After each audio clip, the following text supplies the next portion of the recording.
Time was we had a double sleeping bag and kept each other warm.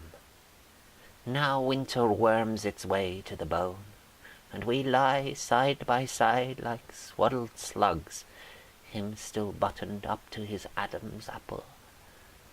And as for me, my garment does for any hour or weather.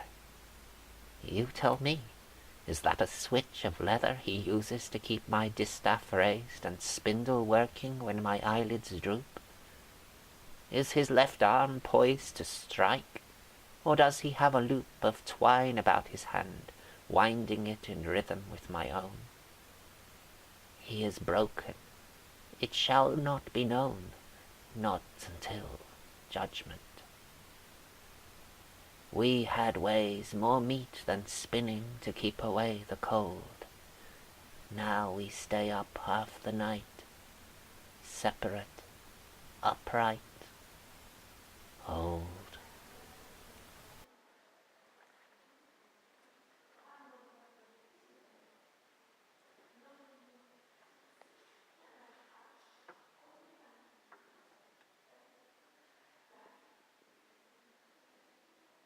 There are some among the merfolk who believe in men. It is claimed they have mastery of the land, live 100 miles from sea, and never parch, never drop a scale or desiccate, and that they walk upon the ground not like crabs but two-legged, scuttling with a forwards motion. They scorch the land and rake the ocean. Fearing water they ride, but do not tame it on planks of wood weirdly crafted. They kill everything that moves except for mermaids who they abduct, if ever they catch 'em. It takes a blink to kill 'em, 9 months to hatch 'em. They make mirrors and comb their weed as we do, but never search their souls too deeply for fear of finding. It's even said they'd stoop to kill a whale. Surely an old fish husband's tale.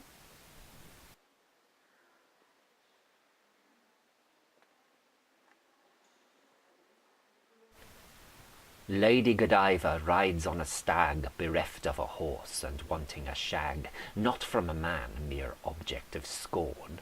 Lady Godiva needs a good horn with more than one tine, and preferably 3, 2 for her pleasure, and 1 for a tree.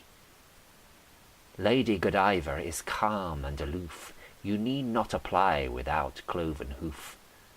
Come, my good heart, you dare not deprive her, your antlers designed for Lady Godiva.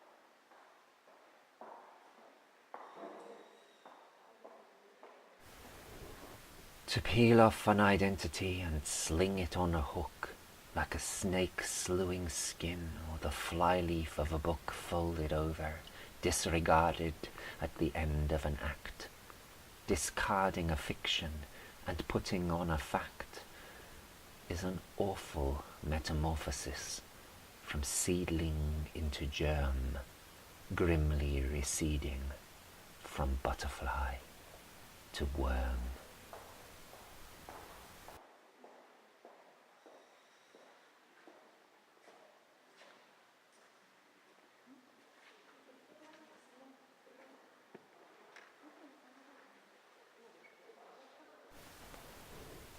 Fools!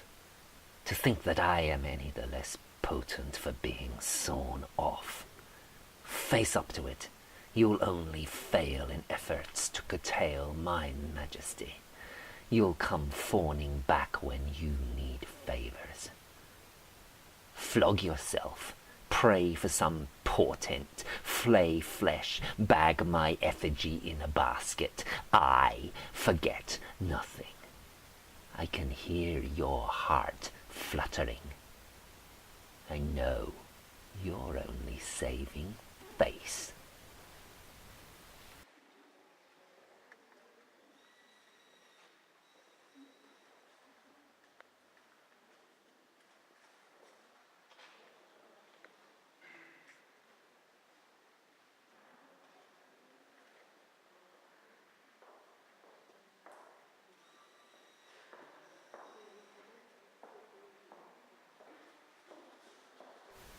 Omnivorous ostrich, cloven of hoof, cast iron stomach, crazed yet aloof, shod like a camel that longs for the sky, plumed like a falcon, yet too plumb to fly. Oblivious ostrich, chained to the land, iron in your guts and head in the sand. Bird, you don't function according to plan. In this, you have much in common with man.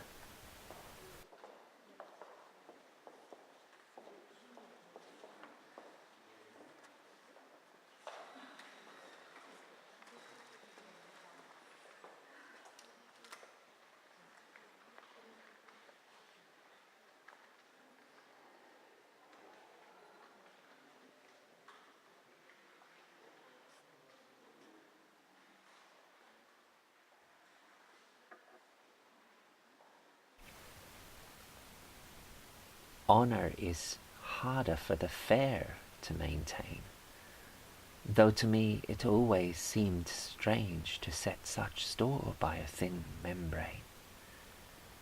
And yet it draws me like a lodestone.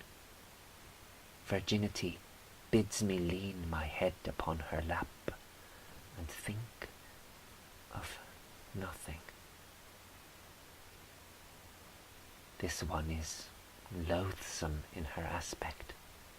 I am the only fair thing to have lain between those legs, and I scorn her taste in millinery.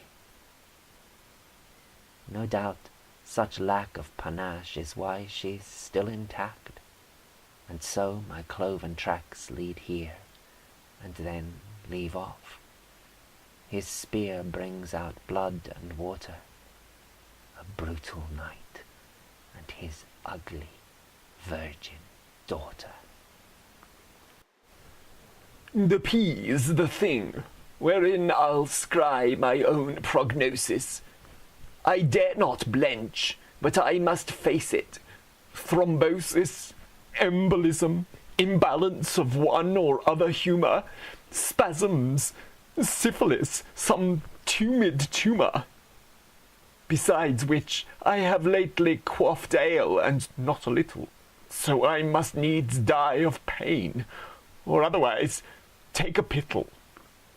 The question is not ontological. To pee or not to pee? The answer's logical. I need not fear the bite of spider or of adder. The biggest risk's an impacted bladder.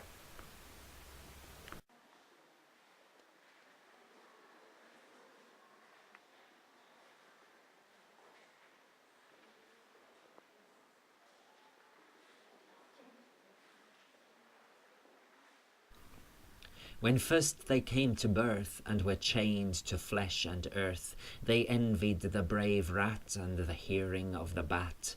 They've adored, since they were born, the dominion of the horn. And when that they were growing, and they heard the bulls a-lowing, they gave thanks for beastly rat, and the flutter of the bat, and the staggering of the fawn, the dominion of the horn. When it comes to confirmation, seduced by war and nation, they poison the poor rat, and shoot arrows at the bat. They revile and hold in scorn the dominion of the horn.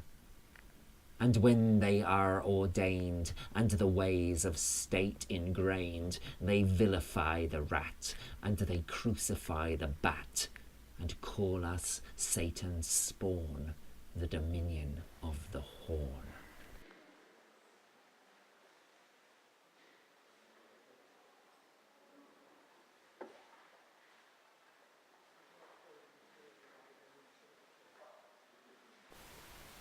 When the apostle scorned the tongue, he showed he was a man, who preferring sharper weapons, wrote the law, imposed the ban, knowing he'd be stung if he let the mouth be nimble, so he stopped it with a bung and enslaved us with a thimble.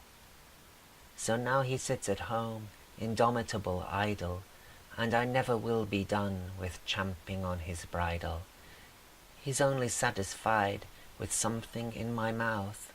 I'm meant to be his bride, and all I say is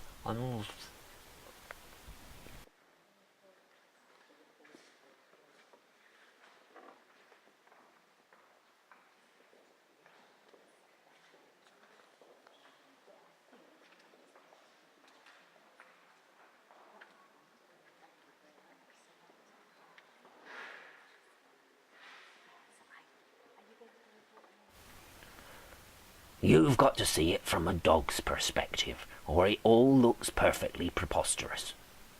She lashed with her tongue, and he beat with his birch, and I, being ever faithful to every woman, and quite scared of her husband, bit where it seemed best on the fleshiest part I could sink my teeth into, being inauspiciously distant from his bollocks at the time. Meanwhile, she had hold of the toe of his ridiculously outmoded boot, and we three were wound into a wooden Ouroboros, an oaken 69 times 9.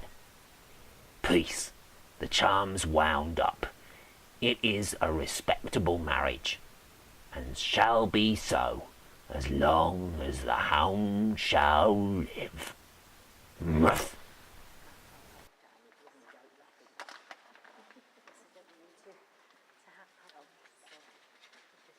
Just going to tell everybody what's going on. Yeah, I'm coming to give them